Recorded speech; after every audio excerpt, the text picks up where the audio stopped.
মুদান যখন বাড়িতে আসে তখন সে ইয়াংদের বাড়িতে গান বাজনার শব্দ পায়, তাই সে সেখানে যায়। সেখানে গিয়ে সে দেখতে পায় একজন লোক ইয়াংয়ের বাবা মায়ের লাভ স্টোরি বর্ণনা করছিল, যেখানে ইয়াংয়ের বাবা তার মাকে বলেছিল যে সে জীবনে শুধুমাত্র একাই বিয়ে করবে, অর্থাৎ তার মাকে, এছাড়া সে জীবনে কোনো কনকিউবেন রাখবে না। এমনকি সে তার স্ত্রীকে অনেক ভালোবাসতো। সেই লোক ইয়াংকে বলে, আমি আপনার বাবা মার কাহিনী সুন্দর করে ফোটাতে পেরেছি তো। ইয়াং বলে, খুব সুন্দর হয়েছে, আপনি একটু এদিকে আসুন। সে তাকে ডেকে এনে তাকে প্রচন্ড মারধর শুরু করে। মুদান তো ভীষণ অবাক হয়ে যায়। তবে মুদান এখানে ইয়াংকে কিছু দিকে সরার সাহস পায় না। রাতের বেলা ইয়াং খাবারের ঘ্রাণ পায়, তাই সে সরাসরি চলে আসে মুদানের ঘরের কাছে। মুদান বলে, আমি রান্না করছিলাম, ভাবছিলাম রান্না শেষ হলে আপনাকে ডাকবো, কিন্তু আপনার নাক তো এত তীক্ষ্ণ যে ডাকার আগেই আপনি চলে এসেছেন। এরপর মুদান তাকে তার কাছে বসায় আর তার রান্না করা খাবার খেতে দেয়। মুদান বলে, আপনার মায়ের মৃত্যুবার্ষিকী আসতে চলেছে, এজন্য কি আপনার মন খারাপ? ইয়াং বলে, বাবা মায়ের ভালোবাসার কথা পুরো রাজধানী জানে। সবাই বলে, আমার বাবা মা নাকি একজনকে খুব ভালোবাসতো, আমার বাবা নাকি আমার মায়ের জন্য দ্বিতীয় কোনো বিয়ে করেনি, সে তাকে অনেক ভালোবাসতো, কিন্তু এই সবকিছু মিথ্যা কথা। মুদান বলে, কিন্তু আমিও তো শুনেছি আপনার বাবা দ্বিতীয় কোনো বিয়ে করেনি।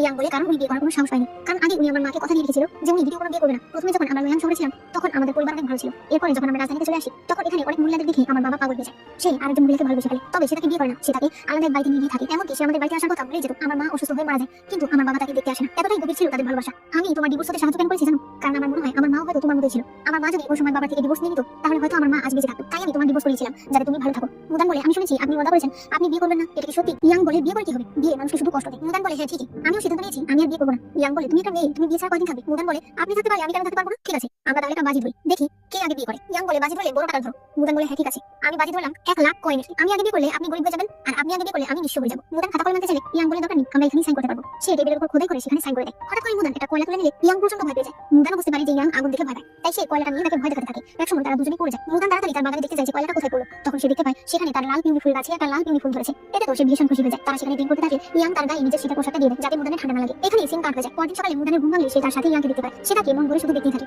যখনই সে পেছনে ঘুরে তাকায় তখন সে দেখতে পায় সেখানে একজন মহিলা অনেকগুলো লোক নিয়ে বসে আছে। আসলে এটা ছিল ইয়াংয়ের আন্টি, মানে ইয়াংয়ের খালা। এরপরে দেখা যায় ইয়াংয়ের খালা ইয়াংকে ধরে বেঁধে রেখেছে। সে বলে, রাতের বেলা একটা মেয়ের সঙ্গে সারা রাত কাটিয়েছো, তুমি জানো মেয়েটার কত বদনামি হবে, এখনই তোমাকে মেয়েটাকে বিয়ে করতে হবে। ইয়াং বলে, আপনি ভুল করছেন, আমরা ড্রিঙ্ক করেছিলাম তাই কখন জানি ঘুমিয়ে পড়েছি, আমাদের মধ্যে এমন কিছুই হয়নি। কিন্তু তার আন্টি তো এই কথা একদমই মানতে রাজি না। মুদানও বলে যে সত্যি আমরা একজনকে পছন্দ করি না। ইয়াং আন্টি বলে, তুমি চিন্তা করো না, আমি তোমার জন্য অনেক উপহার পাঠিয়ে দেবো, 1000 স্বর্ণ মুদ্রা, 100 গজ কাপড়।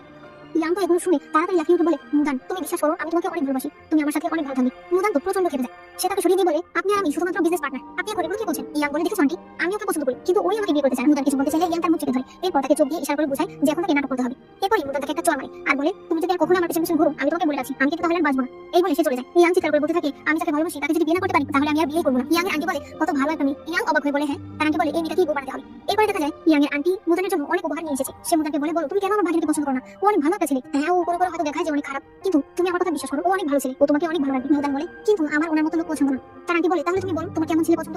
মুদান বলে, এমন একজন লোক যে আমাকে বুঝবে, যে আমার মন বোঝার চেষ্টা করবে, আমি কিছু বলার আগে সে বুঝে যাবে আমার এখন কি দরকার, যে আমাকে মন থেকে ভালোবাসবে। তার আন্টি এই কথায় ভীষণ খুশি হয়। এরপরই নিউ এসে মুদানকে বলে, ম্যাডাম আপনাকে আবার ডেকেছে। মুদান বলে, আমি তো বলে দিলাম যে ইয়াং আমার পছন্দ না। নিউ বলে, আমি তো জানি না, আপনি জানেন এখন সাহেবের সঙ্গে কথা বলুন, সাহেব ভেতরে আছে।